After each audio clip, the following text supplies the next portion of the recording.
Kabar baik berhembus dari kubu Ukraina dan Rusia.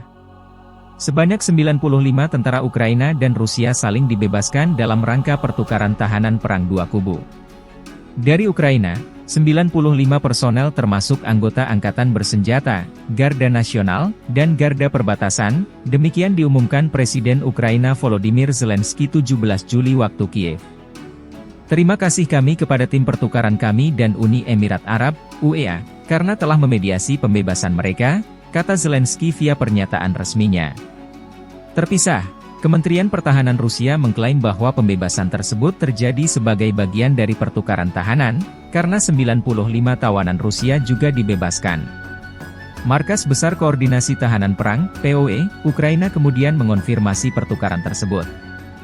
Jumlah tawanan perang yang dibebaskan mencakup 49 anggota angkatan bersenjata, termasuk satu orang yang dikerahkan secara sukarela dengan helikopter ke Azovstal di Mariupol untuk bergabung dengan para pembela selama pengepungan Rusia pada tahun 2022. 21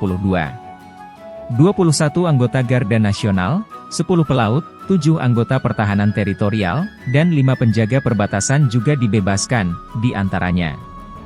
Bloomberg melaporkan pertukaran tahanan yang dimediasi UEA hari ini, menambahkan bahwa hal ini akan menambah jumlah total tahanan yang dipertukarkan di bawah mediasi negara Teluk itu menjadi 1.400.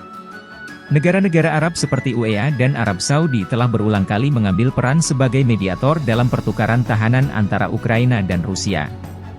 Pertukaran sebelumnya terjadi pada tanggal 25 Juni, ketika Ukraina membawa kembali 90 tahanan dari penahanan Rusia.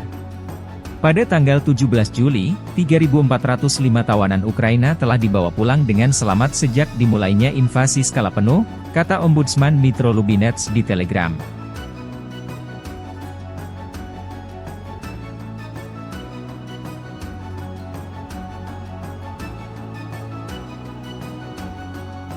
Download Tribun X sekarang, menghadirkan lokal menjadi Indonesia.